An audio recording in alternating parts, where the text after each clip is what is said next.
Et nous continuons donc notre série d'études et de prédications dans l'évangile de Matthieu.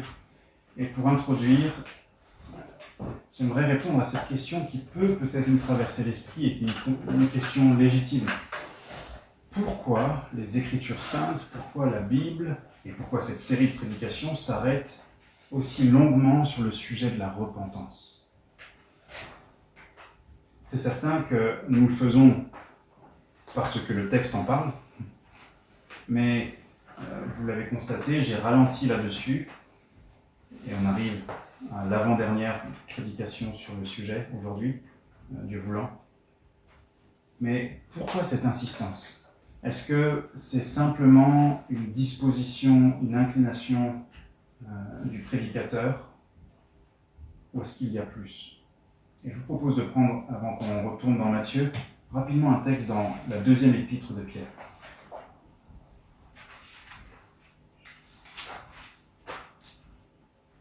Dans 2 Pierre au chapitre 3, l'apôtre veut encourager les croyants qui de plus en plus sont moqués par les incroyants qui les entourent et qui sont au courant que l'espérance chrétienne, c'est l'espérance du retour de Jésus, de la fin du monde dans son système actuel et l'attente d'un nouveau ciel, n'est-ce pas, et d'une nouvelle terre. Et les moqueurs disent, mais jusqu'à présent, rien n'a changé. Où est l'espérance de ce monde nouveau dont vous nous parlez si souvent? Et voilà ce que l'apôtre dit à partir du verset 3. « Sachez avant tout que dans les derniers jours, il viendra des moqueurs pleins de railleries qui marcheront selon leur propre convoitise et diront « Où est la promesse de son avènement? Car depuis que les pères sont morts, tout demeure comme depuis le commencement de la création. » Autrement dit, ce n'est pas d'aujourd'hui, chrétiens, que vous nous parlez de ça. Même nos prédécesseurs nous ont parlé de ça. Aujourd'hui, rien de nouveau sous le soleil. Verset 5. En effet, ils oublient volontairement qu'il y eut autrefois des cieux et une terre qui, du milieu de l'eau, formée par l'eau, surgit à la parole de Dieu, et que par les mêmes causes, c'est-à-dire par la parole de Dieu, le monde d'alors périt, submergé par l'eau. Mais par la même parole, les cieux et la terre actuelle sont gardés en réserve pour le feu, en vue du jour du jugement et de la perdition des impies. Mais il est un point que vous ne devez pas oublier. Et là, nous allons comprendre quelle est l'importance de la repentance. Bien-aimés, devant le Seigneur, un jour est comme 1000 ans, et 1000 ans sont comme un jour. Le Seigneur ne retarde pas l'accomplissement de sa promesse, comme quelques-uns le pensent. Il use de patience envers nous. Il ne veut pas qu'aucun périsse, mais il veut que tous arrivent à la repentance. Autrement dit, le sujet de la repentance est important parce qu'il est au cœur du cœur de Dieu. Dieu ne veut pas, il ne prend pas plaisir dans la mort du méchant, mais plutôt il prend plaisir dans le fait que le méchant se repente et vive. Et c'est la raison pour laquelle Jésus est venu. Nous disons, et nous avons raison, la croix, soyons christocentriques, soyons centrés sur la croix. Mais si nous sommes centrés sur la croix, une des choses sur laquelle nous serons centrés nécessairement, un des messages, un des aspects, c'est la repentance. Parce que c'est la repentance qui nous fait faire demi-tour pour regarder à Jésus crucifié et le recevoir comme notre Sauveur. Recevoir de lui les vertus salutaires qui nous conduisent à la repentance. Les influences spirituelles de la croix de Jésus et de sa résurrection. Revenons donc à Matthieu. Précédemment, nous avons relevé 2 fausses idées des pharisiens et des sadducéens au sujet de la repentance. Si vous vous en souvenez, si vous étiez là, et pour ceux qui n'étaient pas là, Le prophète Jean-Baptiste nous fait remarquer dans son sermon de baptême que les pharisiens et les sadducéens étaient remplis de fausses idées, de pensées erronées concernant le sujet de la repentance. D'abord, nous avons vu qu'il était illusoire de penser que la repentance est une question de posture, d'apparence extérieure, de performer quelques actes religieux extérieurs. Et une telle idée, on l'a vu, c'est le carburant pour l'hypocrisie. C'est le carburant de l'hypocrisie. Et c'est bien là un des reproches de Jean aux chefs religieux lorsqu'il les appelle, si vous vous souvenez, race de vipères, effectivement. Race de vipères. Autrement dit, trompeurs, hypocrites, vous n'êtes pas ce que vous voulez nous faire croire. Dieu n'est donc pas intéressé par le fait que l'on peigne joliment un tombeau, mais dans le fait que les morts soient ramenés à la vie. De même, une repentance qui n'est que façade, qui n'est que peinture, et non pas de cœur, n'a pas l'approbation divine. Ensuite, nous avons vu une autre erreur fatale concernant la repentance, c'était de penser qu'on peut quelque part se repentir par procuration. C'est ce que Jean-Baptiste dénonce dans la pensée des pharisiens quand il leur dit « Ne pensez pas en vous-même, n'imaginez pas, verset 9, pouvoir dire « Nous avons Abraham pour père ». Car je vous déclare que de ces pierres-ci, Dieu peut susciter des enfants à Abraham. Et avec cette pensée, cette fausse pensée que l'on peut se repentir par procuration, que les fruits d'un membre de notre famille peut-être, d'un ancêtre pieux, d'un ami pieux, peuvent nous être imputés, il y avait aussi cette fausse pensée d'être une personne d'exception quelque part.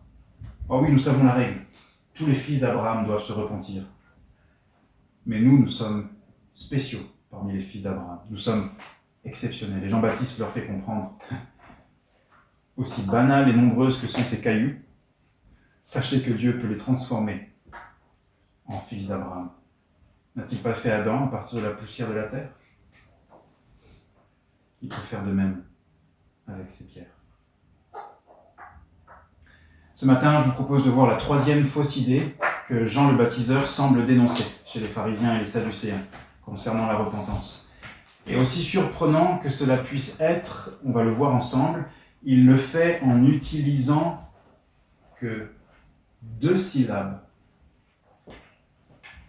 Ce sont 2 syllabes en grec, la langue employée par Matthieu pour transmettre l'évangile. Vous savez que Matthieu écrit en grec, et le mot c'est « aider ». Ça ne nous aide pas beaucoup, n'est-ce pas ?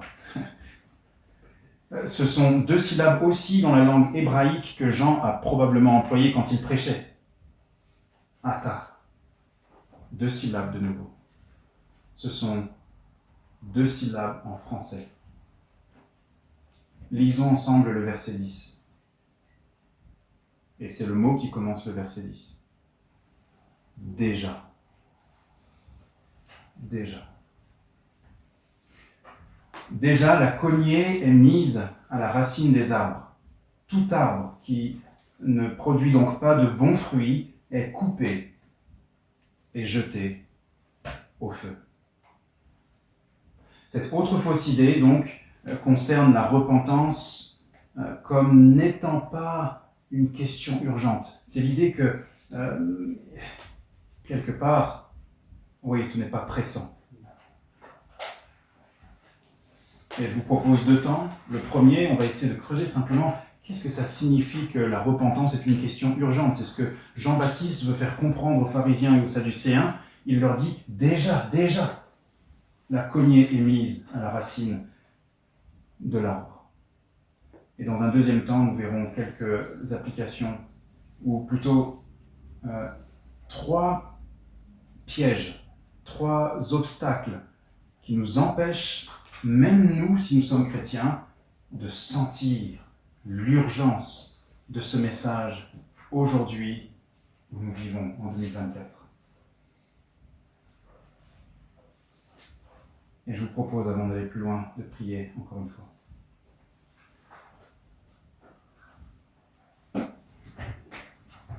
Père, ce message est pour moi, pas moins que pour ceux qui l'écoutent ce matin.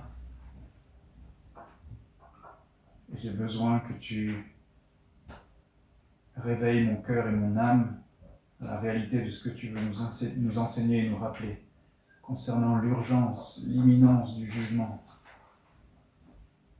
Pour les plus robustes d'entre nous, nous vivons 70 ans, peut-être 80. Et il nous reste donc, à nous qui sommes ici et qui professons la foi, beaucoup moins de temps que ce que nous pensons, si tu nous laisses vivre jusque-là.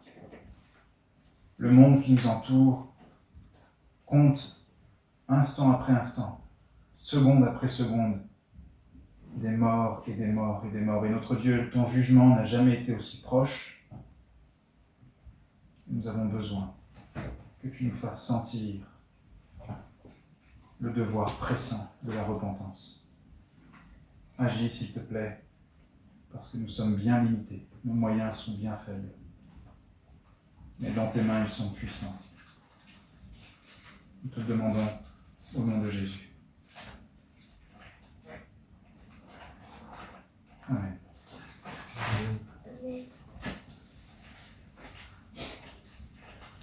Que signifie le fait que la repentance est une question urgente ? Ça signifie tout simplement qu'il n'est pas possible de repousser ce sujet au-delà du temps fixé par Dieu. Le temps presse car on ne peut pas le ralentir, on ne peut encore moins l'arrêter. Nous aurons plus facilement fait d'arrêter les inondations actuellement dans le sud de la France et à différents endroits qui voient, n'est-ce pas, des torrents d'eau dévaler sur des villes, des villages entiers et tout arracher sur leur chemin. Nous aurons plus de facilité à arrêter ces eaux avec nos mains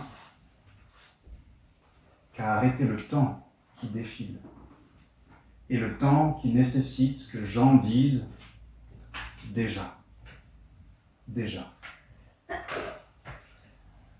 Et parfois nous pensons avoir de l'avance, c'est naturel, c'est l'être humain qui est ainsi fait. Nous pensons avoir de l'avance, n'est-ce pas, sur nos vies. Mais le temps finit toujours par nous rattraper, car contrairement à nous, il ne s'essouffle jamais. Le temps n'a pas besoin de faire de pause pour continuer d'avancer.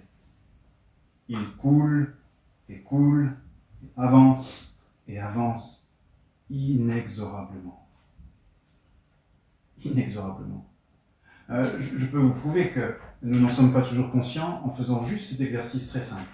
Dites-vous dans votre tête, pas besoin de le dire à voix haute, l'âge que vous avez, si vous avez déjà au-dessus de 20 ans. Et vous allez vous dire, oh, n'est-ce pas ? C'est régulier qu'on se fasse cette remarque quand on réfléchit et qu'on se dit, mais fut un temps, j'avais 20 ans. Encore avant, j'avais 18 ans. Et encore avant, j'avais 15 ans. Et encore avant, j'avais 10 ans. Où est passé ce temps ? Il est passé tellement vite qu'on ne peut même pas l'avoir dans nos mains. Il est inattrapable, n'est-ce pas ?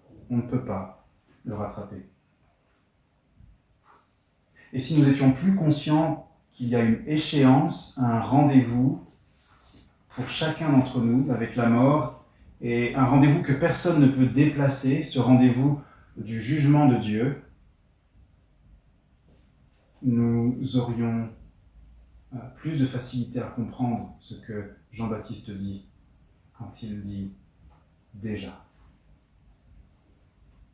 Alors, qu'est-ce qui indique que la repentance était une affaire urgente pour les auditeurs de Jean-Baptiste ? On veut déjà dans un premier temps le voir ensemble et nous assurer que ce n'est pas juste moi qui impose sur le texte quelque chose qui n'y est pas et qui extrapole avec un seul mot. Ce serait un risque, n'est-ce pas, hein ? Mais on ne veut pas faire ça, on veut être attentif à ce que Dieu a l'intention de communiquer dans sa parole.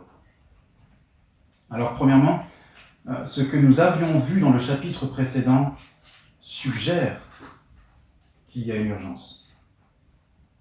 Je relève 3 choses que nous avions déjà vues au chapitre 2, souvenez-vous.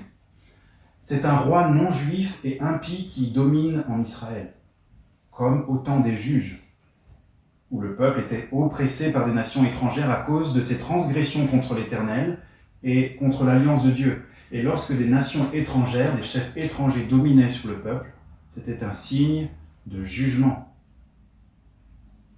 Et donc, la notion d'urgence est bien présente. Deuxième chose que nous avions vue, souvenez-vous, Dieu commence à accomplir le jugement annoncé dans Ésaïe 28, 11. Ça, cette référence, on ne l'avait pas vue particulièrement, mais on avait vu que les mages, n'est-ce pas, se rendent en Israël, et ce sont des étrangers, du coup, qui arrivent en Israël et qui sont venus rendre hommage au Messie. Dans Ésaïe 28, 11, Dieu dit, en réponse à la rébellion obstinée d'Israël, devant les prophètes qui appellent Israël à la repentance, Dieu dit, eh bien, puisque vous dites, ah, c'est ordre sur ordre, commandement sur commandement, loi sur loi, et que vous ne voyez pas, du coup, ma bonté, ma grâce envers vous, Dieu dit, eh bien, c'est par des lèvres bégayantes et par une langue étrangère qu'il parlera à ce peuple. Et Dieu commence à le faire au travers de ces hommes venus d'Orient qui savent ce que tout Israël semble ignorer. C'est-à-dire, le roi des Juifs vient de naître. Quand on y pense, c'est juste hallucinant. On parle ici d'un peuple qui, depuis des siècles et des siècles et des siècles, espère dans la venue du fils de David. Le fils de David vient, et seuls quelques étrangers venus d'Orient sont au courant de ça, semblent conscients de l'importance de cela, excepté évidemment la famille Marie, n'est-ce pas, et Joseph. Le roi des Juifs vient de naître, disent-ils, il faut aller se prosterner devant lui. Or, Ésaïe est l'apôtre qui va citer ce passage d'Ésaïe, que c'est par des lèvres étrangères que je parlerai à ce peuple, dans 1 Corinthiens 14, en parlant du don des langues. Ésaïe, comme Paul, si vous lisez le contexte, nous enseigne que cette époque où Dieu s'adresse à Israël par des étrangers est une époque de jugement. C'est un signe que Dieu est en train de dire « Assez, je vous ai envoyé des prophètes du milieu d'entre vous, des prophètes qui vous connaissaient, auxquels vous pouviez vous identifier, pour vous montrer que j'étais disposé à m'approcher de vous, à avoir ce qu'on appelle avant de la condescendance, c'était positif, c'est-à-dire je m'abaisse à votre niveau pour être bienveillant, et vous le refusez. Je vous envoie donc, puisque ça ne vous plaît pas que je vous parle par des prophètes qui viennent de chez vous, je vous enverrai des hommes qui parleront une langue étrangère. Signe de jugement. Israël est donc sur le point de perdre son privilège qui le plaçait à la tête des nations en ce qui concerne la connaissance salutaire de Dieu.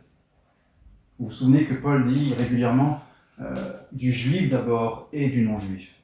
Il y avait une priorité, un privilège accordé à Israël à cause d'Abraham. Et par le refus de se repentir, Israël est sur le point de le perdre. Et si vous vous souvenez, on ne l'a pas encore vu dans l'Évangile, mais c'est plus loin la parabole du vigneron, ou des vignerons meurtriers, où le maître de la ville, le propriétaire, va envoyer des serviteurs, puis finalement il envoie, qui ça ? Son fils, tout à fait. Et que font-ils avec son fils ?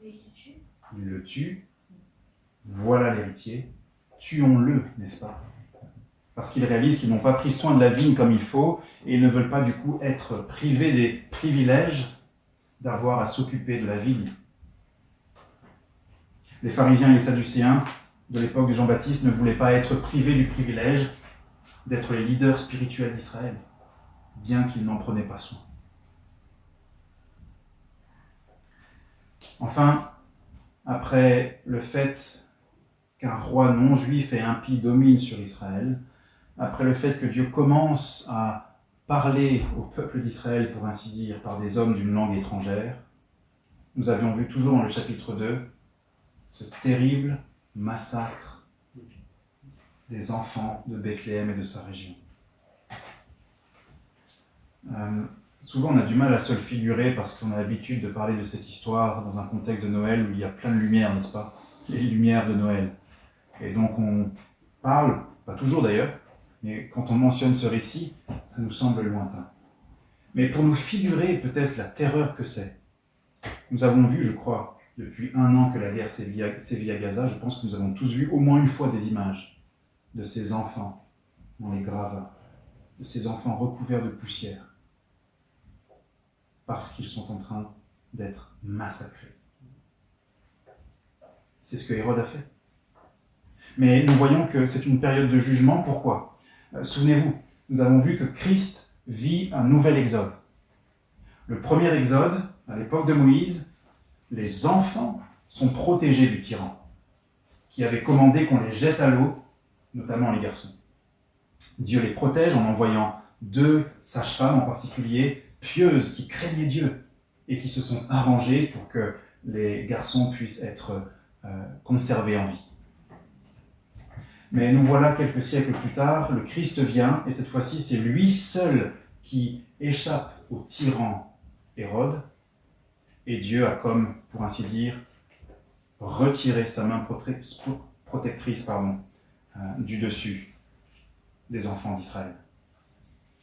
Il vient un temps, autrement dit, où les bienfaits de l'Éternel sont retirés à ceux qui les prennent à la légère. Donc, ce que nous avions vu dans le chapitre précédent suggère que la repentance est une affaire urgente, pour les auditeurs en particulier de Jean-Baptiste. Deuxième chose que nous allons noter et qu'on peut relever, c'est que le ministère de Jean-Baptiste et son message confirment l'urgence de la repentance pour ses auditeurs. Souvenez-vous, encore une fois, nous avions vu que le ministère de Jean-Baptiste où il suit plutôt 2 modèles. Le modèle de 2 anciens prophètes. Est-ce que vous vous souvenez de qui il s'agit ? Qui sont ces 2 prophètes anciens que l'on voit, pour ainsi dire, au travers du ministère de Jean-Baptiste, de sa manière d'être, de son message? Élie et Moïse. En effet, Jean-Baptiste prêche dans le désert un message de repentance. Il instruit le peuple pour qu'il apprenne à être le peuple de l'Éternel de la même manière que Moïse, au pied du Sinaï, recevait de Dieu la loi pour que Israël sache comment le peuple qui prétend être le peuple de l'Éternel doit se conduire. Et le lien avec Élie, son accoutrement, n'est-ce pas, est le fait que, aussi à l'époque d'Élie, comme pour Moïse d'ailleurs, Dieu a exercé de nombreux jugements contre le peuple afin de sanctifier son nom devant les nombreuses et persistantes transgressions d'Israël. Pour ainsi dire, on pourrait dire que Dieu purifiait son peuple de l'impiété par le moyen de divers jugements. Et au temps de Jean-Baptiste, on pourrait dire que les faux prophètes de Baal de l'époque d'Élie sont remplacés par les Sadducéens et leur rejet du surnaturel, notamment. Et on pourrait dire, d'autre part, que Corée, Dathan et Abiram et leurs sympathisants, les opposants de Moïse, sont maintenant représentés par les pharisiens. Différentes époques, même problème. Différentes époques, même message divin. Repentez-vous.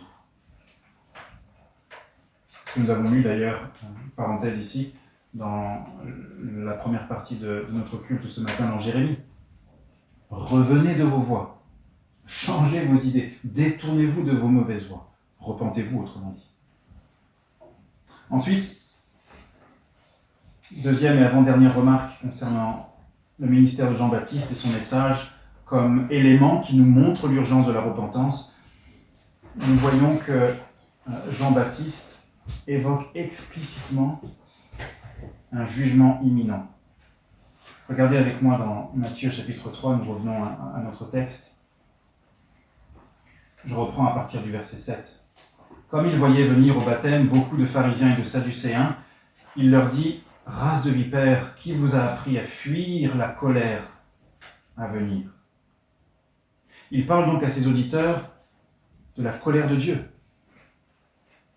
On pourrait dire, Jean-Baptiste leur dit, il existe réellement quelque chose au-dessus de nous qui s'appelle la colère de Dieu. Ce qui fait écho à ce que Paul dira. La colère de Dieu se révèle du ciel contre toute impiété et toute injustice des hommes, quels qu'ils soient. Cette redoutable colère, notez avec moi comment Jean-Baptiste en parle. Il dit, qui vous a appris à fuir la colère? C'est une colère devant laquelle personne ne peut tenir.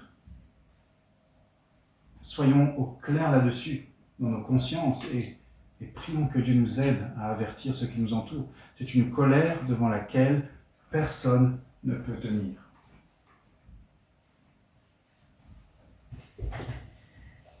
Mais regardez, Jean-Baptiste ne leur dit pas simplement « évitez cette colère, écartez-vous, faites un pas de côté pour que la colère passe ».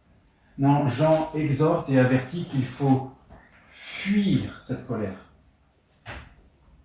Quand le gibier entend craquer dans la forêt le bois, sous le pied du chasseur, ou quand il entend fuser la balle après le coup de fusil, la détonation, qui par chance ne l'atteint pas, il est assez rare que le gibier reprenne tranquillement sa balade et se mette de manière un peu nonchalante et négligente, n'est-ce pas, à brouter juste 3-4 pas plus loin. Que fait-il? Il sait que sa vie est menacée, il y a un danger qu'il a identifié, même s'il ne sait pas exactement d'où il vient, et il s'en va, il fuit à toute vitesse. Ou pensez peut-être, pour illustrer ça encore, l'idée de la fuite. À l'époque d'Israël, dans la loi, Moïse avait commandé de la part de Dieu que l'homicide involontaire, celui qui tuait un homme sans avoir été son ennemi, de manière tout à fait malencontreuse, comme ça pouvait arriver. Moïse donne l'exemple suivant, il dit, imaginez que 2 hommes s'en vont pour couper du bois, et il y en a un qui lève sa hache et le fer atteint son camarade et le tue.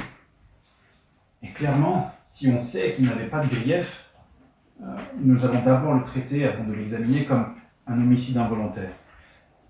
Eh bien, à l'époque, il y avait ce qu'on appelle le vengeur du sang. C'était quelque chose que la loi de Dieu avait autorisé pour éviter la surenchère, la loi du talion. Le vengeur du sang était le plus souvent un membre de la famille qui avait le droit de pratiquer œil pour œil, dent pour dent, et donc de faire périr le meurtrier. Mais dans le cas de l'homicide involontaire, de celui qui avait tué sans le vouloir, Dieu avait prévu ce qu'on appelle des villes de refuge. Et l'image est tellement belle. Christ est notre ville de refuge, n'est-ce pas? Nous sommes comme ces homicides involontaires qui savent qu'il y a un vengeur du sang, la justice de Dieu qui doit s'abattre sur nous, et ce ne serait que justice. Et Dieu nous dit, j'ai pourvu en une ville refuge. Réfugiez-vous en Christ. Mais je reviens à notre homicide involontaire. Quand il savait donc que le vengeur du sang allait apprendre le drame, ce n'est pas lentement qu'il se déplaçait à la ville refuge. Il ne prenait pas d'abord le temps d'arranger ses affaires et de faire encore quelques journées de travail, n'est-ce pas? Alors, j'ai pas terminé encore les tuiles sur le toit de ma maison. J'ai mon oncle qui doit me visiter dans 3 jours. Toutes ces choses, toutes ces préoccupations légitimes perdaient de leur importance parce que la seule chose qui comptait, c'était de fuir jusqu'à la ville refuge. Pourquoi? Parce que Dieu avait interdit que le vengeur du sang ne pénètre dans la zone de la ville refuge où se réfugiait l'homicide involontaire. Et donc de même que l'homicide involontaire devait prendre la fuite pour échapper à la colère du vengeur du sang, Jean-Baptiste dit à ses auditeurs, et en particulier aux pharisiens et aux sadducéens, « Qui vous a appris à fuir la colère qui vient ?» Nous voyons donc encore cette notion d'urgence, cette notion pressante quelque chose est pressant. Enfin, lorsque Jean précise le jugement qui attend tous ceux qui négligent la repentance, il l'annonce d'abord en disant « la colère vient », ensuite il précise quel est ce jugement. Et on peut le voir de nouveau au verset 10. Déjà, la cognée est mise à la racine des arbres, tout arbre donc qui ne produit pas de bons fruits est coupé et jeté au feu. Lorsque Jean précise ça, il commence sa déclaration, nous l'avons dit en introduction, par ce simple mot, mais profondément, déjà. Pas simplement maintenant. Saisissez-vous la nuance, la différence entre maintenant et déjà. Le message ne serait pas le même. S'il dit maintenant, la cognée est mise, on pourrait avoir l'impression que, voilà, cette interaction avec les pharisiens a provoqué quelque chose. Ça vient juste de commencer. La colère de Dieu vient juste d'être allumée, on pourrait dire, contre le manque de repentance. Mais Jean-Baptiste leur dit déjà. Autrement dit, pharisiens, vous ne le réalisez pas, mais ça fait un moment. C'est pas quelque chose qui va venir plus tard. C'est pas quelque chose non plus qui commence seulement aujourd'hui.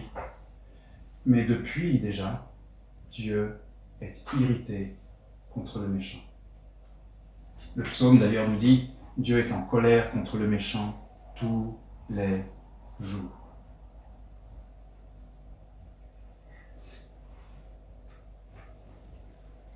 En d'autres termes, Jean leur dit « Il est déjà tard ». Non pas trop tard, mais le temps est déjà bien avancé. Au point que le délai n'est pas un long délai, mais c'est un délai court, un délai même très court. Il reste peu de temps. Souvenez-vous, il annonce au début de son sermon, au début du chapitre 3, le royaume de Dieu est proche.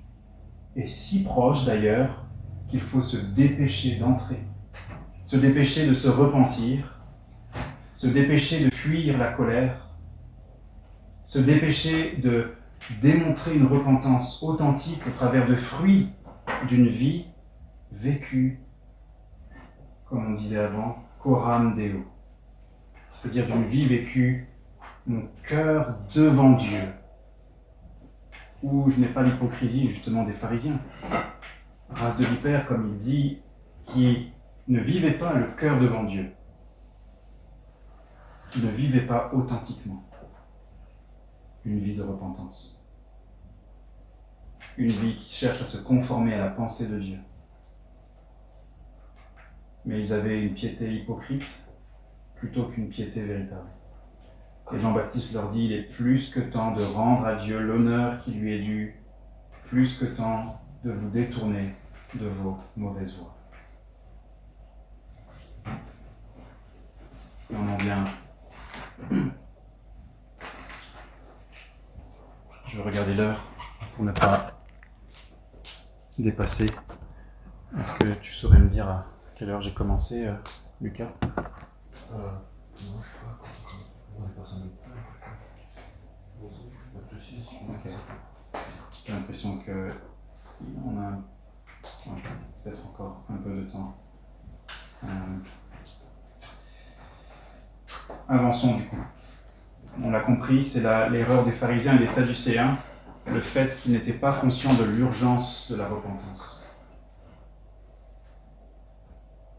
Non seulement Jean leur disait que eux aussi doivent se repentir autant que la foule, mais il leur faisait comprendre qu'une bonne partie de la patience de Dieu à leur égard, était épuisée. Déjà, la cognée est mise à la racine de l'arbre. Autrement dit, ce n'était plus le temps où Dieu allait simplement examiner les arbres. Il n'était plus en train de se demander, ces arbres portent-ils du fruit ou non ? Mais Dieu avait déjà passé l'étape suivante en demandant à ses serviteurs de poser la hache sur la racine des arbres. Le temps était plus qu'avancé. Et ce jugement dont Jean-Baptiste parle, il est arrivé à la fin du ministère du Christ, environ 3 ans après ce sermon que Jean-Baptiste a prononcé. Regardez avec moi dans Luc 19, 41 à 44.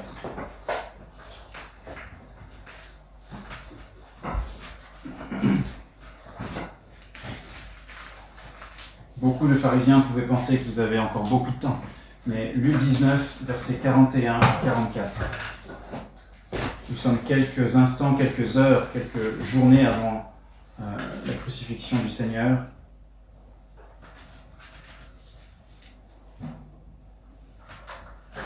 Et voilà ce que nous lisons.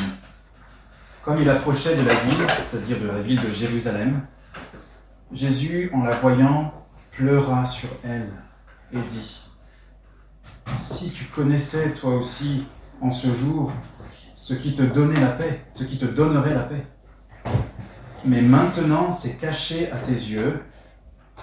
Il viendra sur toi des jours où tes ennemis t'environneront de palissades, t'encercleront et te presseront de toutes parts.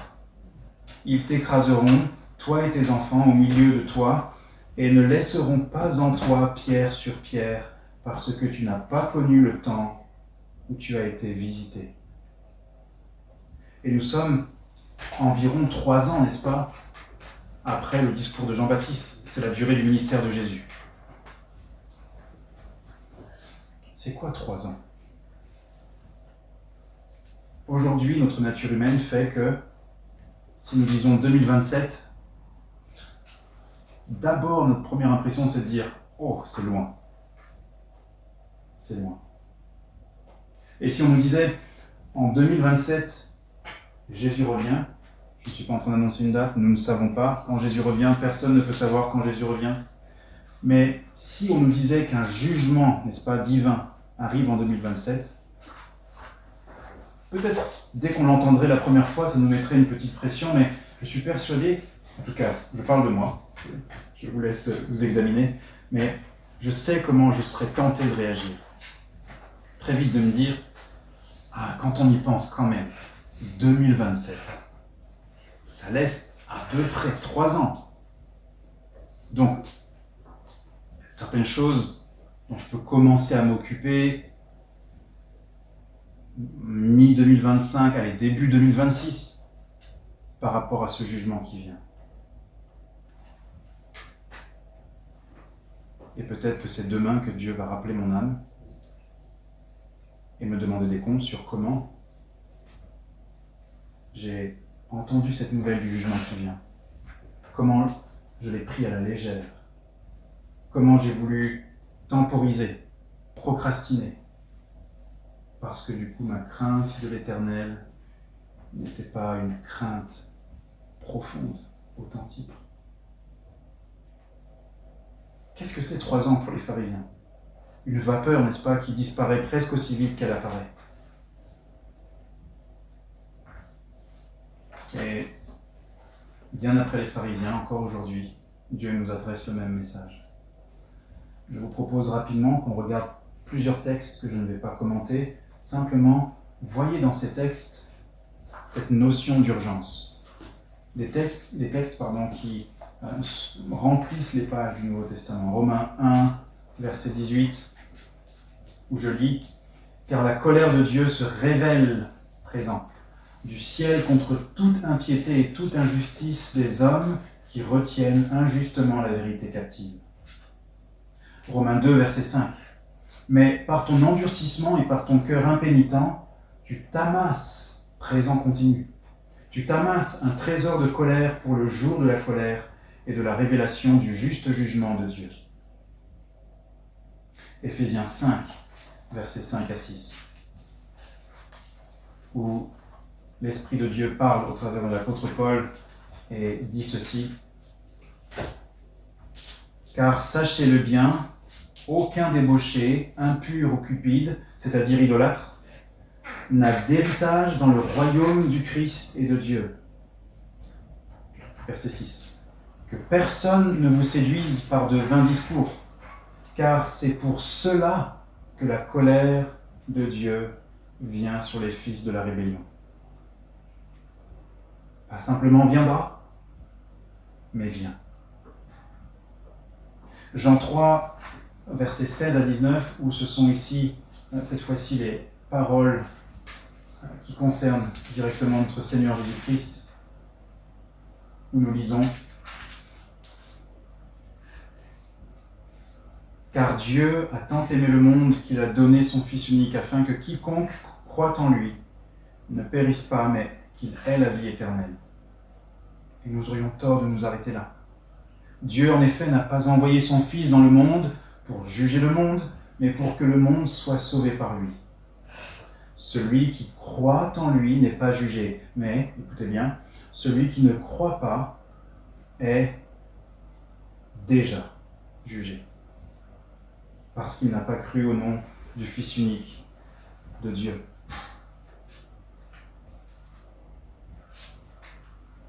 Que lisons-nous quelques versets plus loin?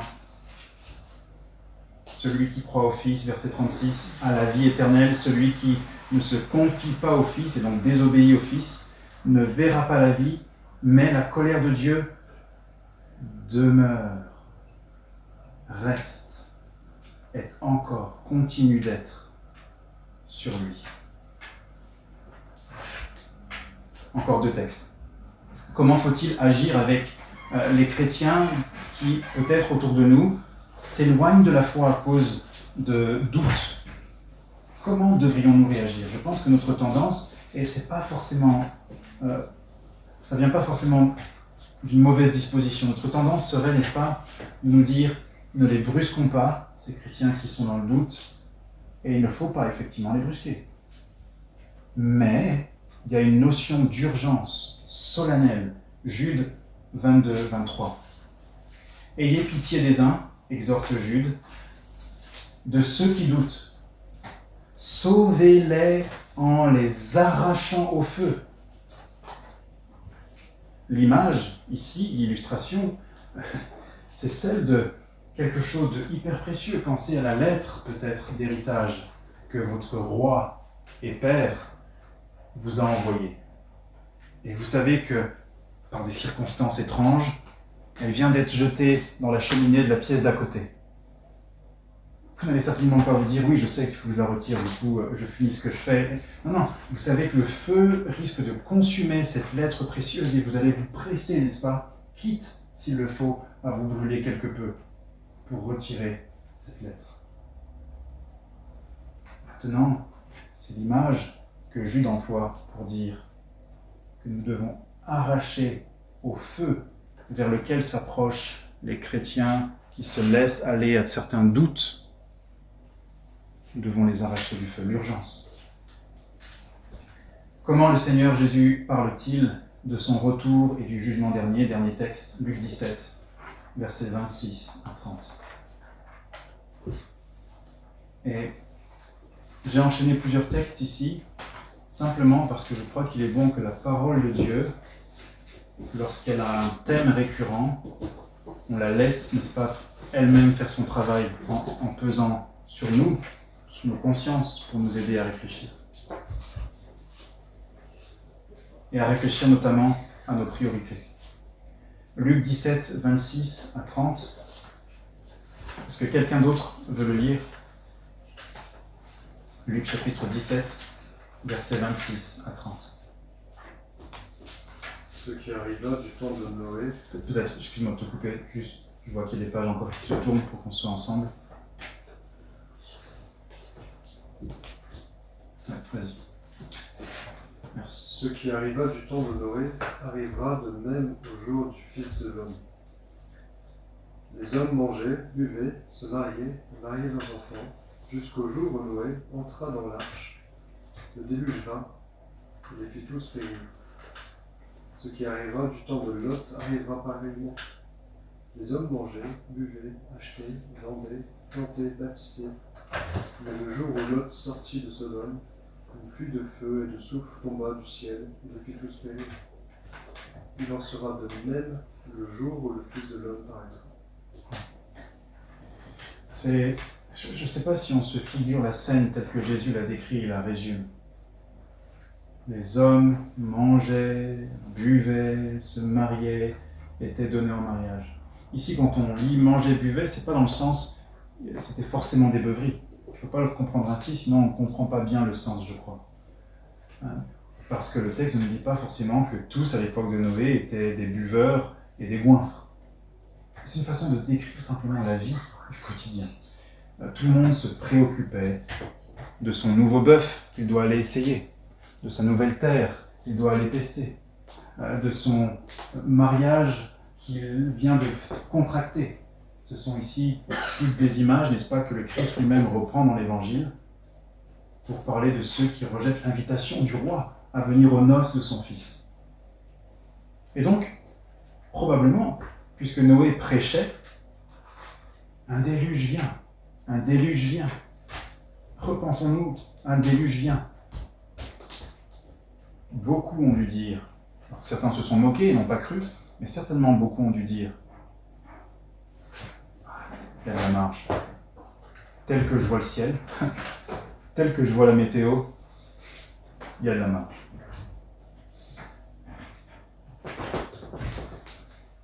Quelle erreur. Et quelle erreur nous pouvons nous aussi facilement faire, n'est-ce pas? Ce message urgent que le Seigneur confie à l'Église d'annoncer, ce message de repentance que nous devons annoncer jusqu'aux extrémités du monde, il faut reconnaître que non seulement à l'extérieur de l'Église, beaucoup l'ignorent, comme les pharisiens d'autrefois, mais il semble même que les chrétiens sont de moins en moins nombreux à croire cela et à le démontrer par leur vie, par leur choix de vie, par leur style de vie. Et comme je l'ai prié au début de cette prédication, je me prêche cette prédication à moi-même, pas moins qu'à vous. Je me sens autant concerné, si ce n'est même plus, en tant que prédicateur de ce message. Qu'est-ce qui explique donc cette lenteur que l'on a à réagir en face de l'urgence, nous-mêmes de nous repentir dans nos vies, mais aussi de prêcher cette repentance? Quelles sont les principales solutions que Dieu nous donne et les principaux remèdes? Parce que gloire à Dieu, sa parole regorge de remèdes à notre léthargie. En conclusion, ce matin, on ne va pas voir les remèdes encore, mais simplement les obstacles, les freins qui nous empêchent de sentir toute l'urgence de l'appel à la repentance. Et Dieu voulant, la semaine prochaine, nous verrons quelques remèdes à cela. On est vraiment à la fin, je suis là, il me reste vraiment cette partie. Les obstacles, non, quelques freins. J'en cite simplement 3. En restant dans Matthieu chapitre 3, autour du contexte de Jean-Baptiste. D'abord, il me semble, quand on regarde le style de vie de Jean-Baptiste, le prédicateur de l'urgence de la repentance, nous pouvons dire et affirmer sans détour, l'excès dans le manger et dans le boire est l'un des freins pour que nos consciences, nos esprits soient imprégnés, frappés de l'urgence de ce message. Que mangeait Jean? Est-ce que vous vous souvenez? Abigail, Théa, tu te souviens de ce que mangeait Jean? Des sauterelles et du miel sauvage. Est-ce que ça ressemble, à votre avis, aux aliments que l'on utilise lorsqu'on... Allez, on a une faim d'ogre. Pas vraiment, n'est-ce pas? Et ça suggère plutôt quoi? Est-ce que d'ailleurs, autre question, est-ce que c'est facile d'attraper des sauterelles?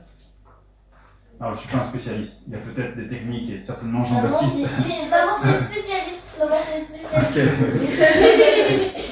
Et probablement qu'il existe des techniques pour attraper les sauterelles de manière un peu plus efficace et que Jean-Baptiste a dû en maîtriser quelques-unes, mais du peu que je connais des sauterelles, c'est pas tout à fait le type d'aliment facile. Je pense qu'il est plus facile d'attraper une poule que d'attraper une sauterelle. Je vois certains dans la pièce qui hochent la tête en disant non, non, pas du tout. Et je suis volontiers prêt à les croire. Je suis un citadin et donc. Du mieux facile juste d'attendre une criquet, par contre. Oui, c'est possible. C'est peut-être juste une ignorance qui parle ici. Mais simplement, on le voit dans ce que Jean mangeait, sauterelles, miel sauvage. On ne parle pas ici d'un homme qui cédait à la gourmandise. Et là encore, laissons nos consciences être frappées par ça. Je suis frappé constamment. C'est pour moi un des péchés contre lequel je dois lutter le plus. Parce qu'on a tellement de confort, n'est-ce pas? On est tellement riche. On a tellement d'abondance. la surconsommation. Et quel est le problème de l'excès dans le manger et le boire et le lien avec les questions spirituelles? C'est très simple. On l'a expérimenté tous. Si vous prenez un repas et que 30 minutes, 1 heure après, vous essayez de prendre la voiture, il est plus difficile en général, c'est des faits, d'être concentré si vous avez une longue route que si vous n'avez pas mangé avant. Parce que qu'est-ce qui se passe lorsque nous mangeons? Une grande partie de l'afflux sanguin va dans le système digestif, parce que c'est ici que la plus grande activité se passe en fait. D'où l'envie de faire une sieste après avoir mangé, d'où, je dirais, la baisse, n'est-ce pas, de forme juste après un bon repas. Essayez de lire un livre qui vous demande de la concentration après avoir mangé entrée, plat, dessert et avoir fait 2 assiettes du plat principal. On le sait tous, on l'a expérimenté. C'est pas le moment le plus propice, n'est-ce pas? Et frères et sœurs, nous ne devrions pas être naïfs et être conscients sur le monde que Dieu a créé. Dieu a créé un monde dans lequel nos âmes sont dans des corps. Nous avons des corps, nous avons des âmes, mais nous avons de vrais corps. Et si nous n'agissons pas sagement concernant nos corps, le risque est grand que ça ait des répercussions sur notre âme. Regardez ce que dit le Seigneur Jésus en conclusion de ce premier obstacle dans Luc 21, versets 34 et 36. On pourrait penser, et c'est légitime, on pourrait penser que c'est un peu exagéré, n'est-ce pas? Parce que c'est devenu tellement fréquent pour nous de manger en quantité exubérante. Et bien sûr, d'une personne à l'autre, la quantité peut varier, etc. Mais regardez ce que le Seigneur dit. Prenez garde à vous-même de crainte que vos cœurs ne s'apesantissent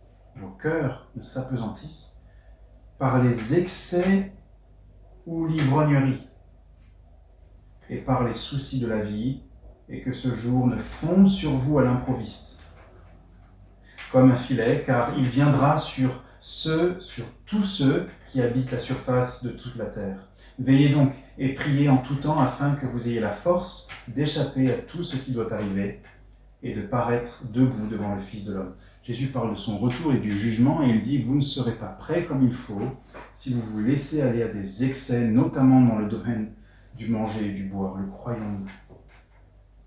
D'où l'importance du jeûne. D'où l'importance du jeûne.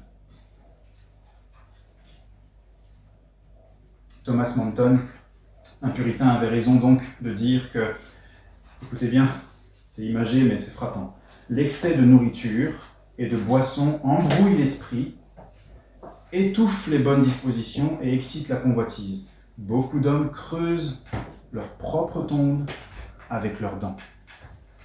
Les dents qui font référence à l'appétit. Beaucoup d'hommes creusent leur tombe, leur propre tombe, avec leurs dents.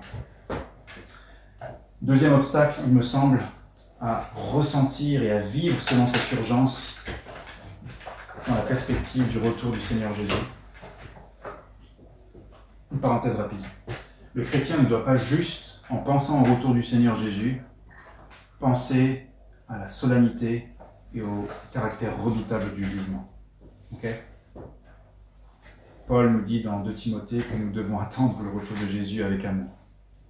Parce que c'est un jour béni pour tous ceux qui se confient en lui. Je tiens à le préciser parce que je ne voudrais pas qu'on quitte ce message en se disant « Ok, du coup, il n'y a peut-être pas de place pour autre chose que cette attente solennelle concernant le jugement et le retour de Jésus. » Mais c'est simplement que, vous le savez, si vous avez été chrétien depuis au moins 1 ou 2 ans, dans la vie chrétienne, il y a plein de paradoxes apparents. On doit accepter des choses qui nous paraissent un peu difficiles à réconcilier, mais parce que la parole de Dieu nous dit que les deux sont vrais, ne faisons pas de tri. Prenons l'un et l'autre et demandons à Dieu de nous aider à vivre de manière équilibrée ces deux choses. Ok, j'avance un peu plus vite. La crainte du désert ou la crainte de la marginalisation, c'est-à-dire d'être pris pour un fou. C'est le deuxième obstacle que l'on peut relever de l'exemple de Jean et de sa vie.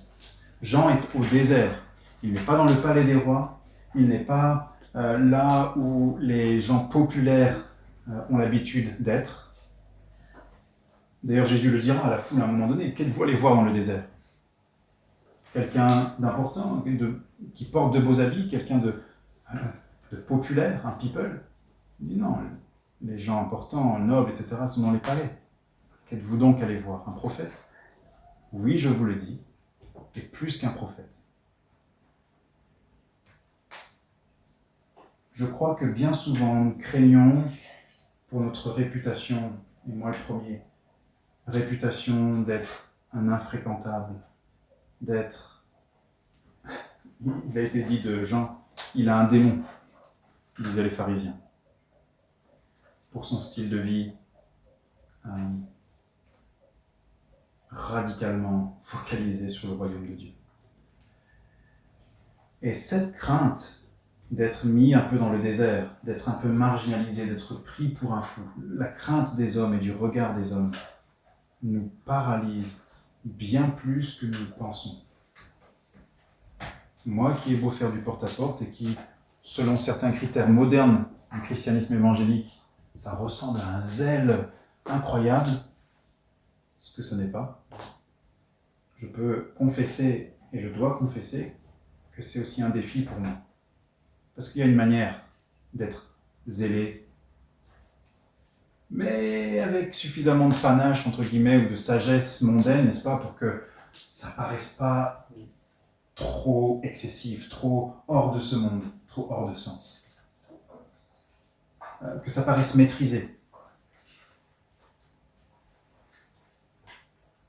Ou plutôt maîtrisé selon les critères humains. Parce que le zèle de Dieu est maîtrisé, n'est-ce pas, mais par l'Esprit de Dieu.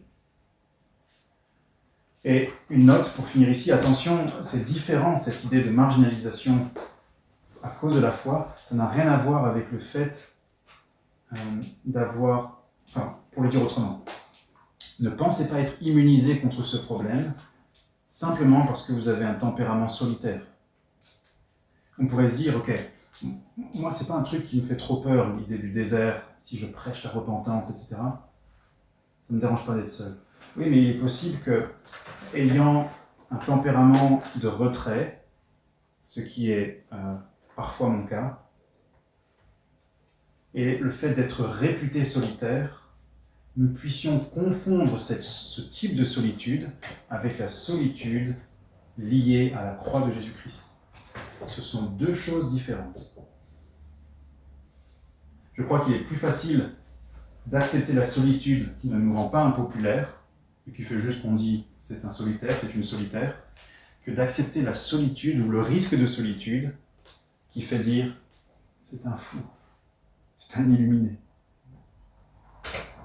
Est-ce que vous voyez où je veux en venir? Oui. 2 Timothée, chapitre 2, verset 4. Paul dit à Timothée que le soldat qui veut plaire à celui qui l'a enrôlé ne s'embarrasse pas des affaires de la vie courante. Autrement dit, ne s'embarrasse pas de l'actualité dans le sens qu'est-ce que les gens pensent. Il veut plaire à celui qui l'a enrôlé. Galates 1, verset 10, où Paul va dire maintenant, après avoir dit 2 fois l'anathème, si quelqu'un annonce un autre évangile, il dit maintenant Galates, est-ce que je cherche à plaire aux hommes? Si je cherchais à plaire aux hommes, je ne plairais pas à Dieu. Certains avaient prétendu que Paul cherchait à plaire justement aux hommes et qu'à certains il prêchait la circoncision. Timothée a été circoncis. Et à d'autres, non. Tite n'a pas été circoncis. Et Paul, en enchaînant 2 anathèmes qui risquent de le faire passer un peu pour un forcené, un radical, il leur dit maintenant que vous m'avez entendu et que vous m'avez clairement lu, je cherche à plaire à qui? Aux hommes ou à Dieu. Et parfois nous avons, je crois, peur d'avoir cette radicalité pour Dieu, de peur d'être pris pour un fou ou mal compris. Dernier point, dernier obstacle, après l'excès dans le manger et le boire qui peut brouiller notre esprit, n'est-ce pas, et nous rendre inefficaces pour réfléchir aux choses importantes. après la crainte d'être marginalisé, je crois qu'un obstacle à vivre selon l'urgence de la repentance et du jugement, c'est l'obstacle qui vient du fait de se comparer à ceux qui nous semblent moins avancés que nous sur le chemin vers la repentance, ceux qui nous semblent moins religieux, ceux qui nous semblent moins pratiquants. C'est ce que les pharisiens faisaient, n'est-ce pas ? Ils viennent là, ils ont dû entendre des confessions de péchés publics de prostituées, de collecteurs d'impôts et autres pécheurs notoires. Et certainement, ça a dû les encourager dans cette idée qu'on n'a vraiment rien à voir avec eux. Et je crois, frères et sœurs, si je sonde mon cœur et si vous sondez vos cœurs, je crois que chacun, chacune, nous pouvons voir des moments où nous avons regardé telle personne, croyante ou non croyante, et que quelque part, on s'est un peu, n'est-ce pas, flatté en nous disant, ou plutôt, face à une tentation, on a été indulgent envers nous-mêmes, en se disant, ça va, il y en a un tel, une telle, qui fait pire, j'ai de la marge. J'ai de la marge. Je peux un peu, puisque lui, je peux un peu, puisque elle. Et nous oublions, comme les pharisiens l'avaient oublié, que Dieu ne va pas nous comparer à des humains autour de nous, et encore moins à ceux qui sont moins pieux, entre guillemets, ou religieux que nous, mais il va nous comparer à ses exigences saintes, parfaites, bonnes, à sa loi. Et si Dieu devait nous comparer à une personne, ce serait à son Fils bien-aimé. Et avoir ça en tête nous garderait dans l'humilité, et nous garderait dans la disposition qui nous ferait dire « Je ne suis pas arrivé ». Et dans la disposition qui nous fait dire devant la croix de Jésus, la perfection, la tendresse de ce Sauveur, devant sa bonté infinie dont je pourrais parler pour l'éternité sans jamais avoir fini de l'exalter comme il faudrait. Est-il possible de faire trop pour lui ? Est-il possible que j'en fasse assez même pour ce Sauveur ? Voilà donc 3 choses, je crois, dont nous devons absolument nous garder. Les excès du manger et du boire, la crainte du désert et de la marginalisation, se comparer, comme les pharisiens, à ceux qui nous semblent moins avancés pour nous rassurer. Nous devons nous en garder absolument, de peur de développer cette mauvaise pensée, cette fausse idée sur la repentance, l'idée qu'il n'y a pas d'urgence. Je m'arrête là pour ce matin, ayant probablement déjà été assez long. J'espère pas trop.